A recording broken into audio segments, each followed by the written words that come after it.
할렐루야, 좋은 아침입니다. 오늘도 말씀을 하루 시작합니다. 슬기로운 아침 시간 욥기 3장 말씀입니다. 우리가 욥기 1장과 2장을 통하여서 욥이 보였던 믿음의 위대함을 좀 살펴보았습니다. 보통 사람으로는 상상할 수도 없을 만큼 어려움을 겪었음에도 불구하고 욥이 보여주었던 신앙의 인내는요, 굉장했으며 마지막까지 믿음을 지켰던 그의 모습은 경이로울 만큼 대단했습니다. 그런데 욥기 2장까지 보았던 모습은 완벽했지만 욥기가 왜 42장까지 있는지 알 것 같아요. 특히 3장부터 본다면은 2장과는 사뭇 다른 방향으로 욥기의 내용이 흘러갑니다. 1절 말씀이에요. 그 후에 욥이 입을 열어 자기의 생애를 저주하니라. 아멘. 2장까지는 완벽한 욥의 믿음을 보았지만 3장 말씀을 보는데요. 성경이 이래서 성경이구나 라는 좀 느낌을 갖게 돼요. 또한 욥도 역시 사람이었구나 라는 생각을 갖게 합니다.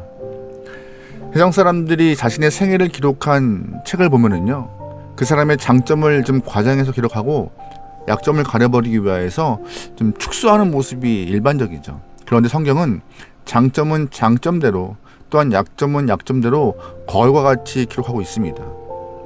완벽한 사람처럼 보였던 인물의 약점, 그의 한계를 보면서 우리 또한 같은 약점이 있음을 인정하고 선줄로 생각한 사람들은 넘어질까 조심하라는 그런 경고의 메시지가 오늘 본문에 주어지고 있는 내용인 것이죠. 2장 후반부를 보면은 욥의 친구들이 왔는데 7일 동안 함께 있으면서도 아무 말 하지 못하고 있습니다. 왜냐하면 욥의 고난은 누구도 경험하고 싶지 않은 그 일들을 한꺼번에 경험했던 상황이기 때문에 어설픈 위로가 욥을 더 힘들게 할 수 있기 때문에 입을 다물고 있던 것이죠. 또 말을 한다고 해서 그 상황 가운데 욥에게 들릴 것 같지도 않았고요. 오늘 욥기 3장 말씀 보면은 욥이 자신의 생애를 저주합니다. 욥의 마음을 조금이라도 이해할 수 있을 것 같은 생각이 좀 들고, 얼마나 고통스럽고 참기 힘들었으면, 어려웠으면 저런 표현을 쓸까라고 생각해 봅니다. 욥이 형통하고 건강할 때는 그의 생일 되면은 모든 자녀가 한자리에 모였고 세상에 태어나게 해주신 하나님께 감사를 드렸고 온 가족이 기뻐했을 것입니다. 그러나 지금 욥은 세상에 태어난 나를 저주하고 있어요. 출생하는 것을 저주한다는 것이 자신을 수치스럽게 만드는 일이긴 하지만, 그래서 하면 안 되는 일이긴 하지만, 말로 표현할 수 없을 만큼의 고난과 고통을 당하는 욥의 모습을 본다면 한편 이해가 가기도 합니다. 욥도 사람인지라 약하고 어리석어서 하나님 앞에서 생애를 저주하는 모습이 보였던 것이죠. 그런데 우리가 여기서 주목해야 할 것은 무엇이냐? 욥이 이런 잘못을 범했음에도 사단 마귀의 계획에는 맞지 않았다는 것이에요. 사단은 욥이 이런 고통 속에 들어가면 하나님을 저주하고 원망할 줄 알았습니다. 그러나 욥은 자신의 생애를 저주했지만 하나님을 원망하진 않았어요. 하나님을 저주하고 등지지 않았습니다. 그러므로 이러한 모습은요, 욥의 인내가 우리에게 모범이 될 만한 삶이라는 것을 증명해주고 있는 장면이기도 합니다. 왜냐하면 욥이 자신의 입으로 생애를 저주했지만 시간이 흐르면서 자기가 참을성이 없어 한 말임을 후회하고 맨 마지막 장에 모든 것을 회개하는 모습이 등장해요. 욥의 모습이, 욥의 마음이, 욥의 현실이 이해가 되는 부분이기도 하지만 참 안타까운 장면이기도 합니다. 그런데 오늘 본문을 통하여서 욥기를 이해하는데 아주 중요한 키가 되는 말씀이 있습니다. 욥이 왜 이렇게 고난을 당하며 하단이 집중공략을 하고 있는가, 그 부분을 좀 알 수 있어요. 욥기 1장과 2장에서 하나님과 하단의 대화가 나옵니다. 여기에서 하단은 두 번이나 하나님께 욥이 소유와 건강이 사라지면 욥이 무너질 것이고 하나님을 욕할 것이라고 장담합니다. 하단이 자신 있게 욥이 무너질 거라고 예언하고 있는 이유가 뭘까요? 하단 마귀의 그 자신감은 어디서 오는 걸까요? 그것은 욥의 틈새를 알았기 때문이에요.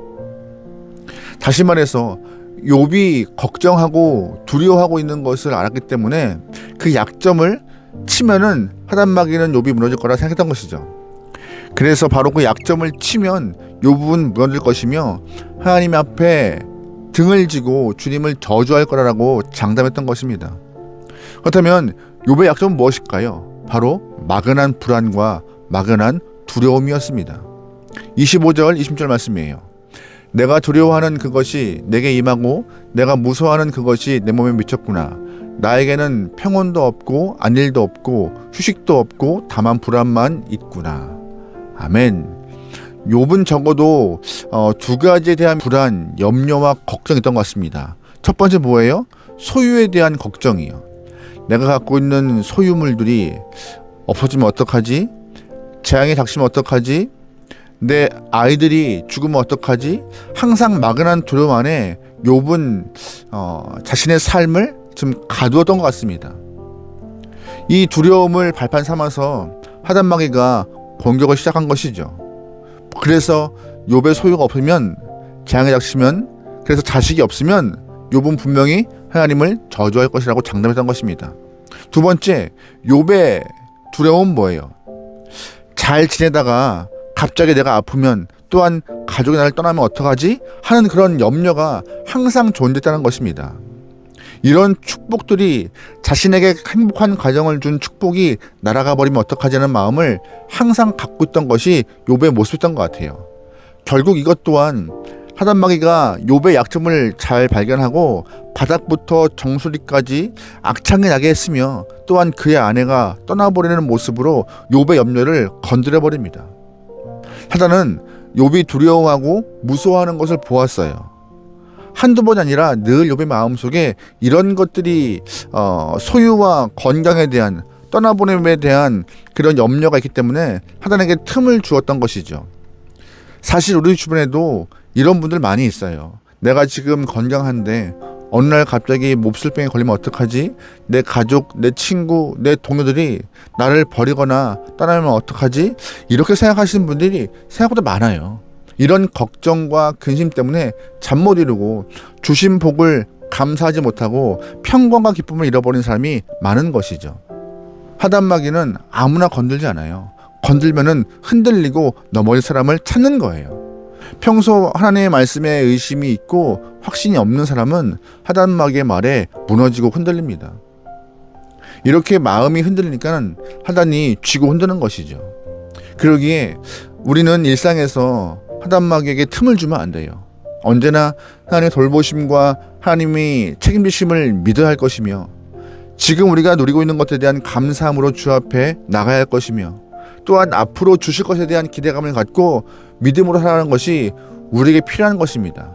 또한 내 삶의 두려움과 불안이 올 때 예수 이름으로 물리치고 평강함을 구하는 것이 신앙인의 모습인 것이에요.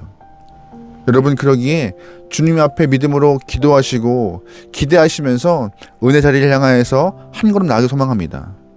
내 힘으로 견디거나 버티거나 염려와 불안을 이길 수 없습니다. 답은 하나님이시고 해결점도 하나님이십니다.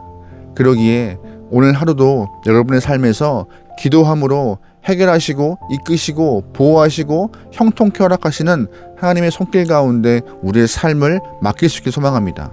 오늘도 믿음으로 승리합시다. 아멘. 기도하시겠습니다. 하나님, 우는 사자가 삼키자를 찾는 이때에 우리가 하단마귀에게 틈을 주지 않게 허락하소서. 믿음으로 무장하고 감사와 찬양으로 주 앞에 설 수 있게 원하오며, 언제나 말씀 가운데 내 삶을 지키기 원하오니 주님이시여 우리와 동행하여 주시옵소서. 이 땅 가운데는 답이 없습니다. 말씀에서 답을 찾고 기도로서 답을 얻는 우리 모든 영혼 되게 허락하소서. 오늘 하루를 맡기오며 예수님의 이름으로 기도합니다. 아멘.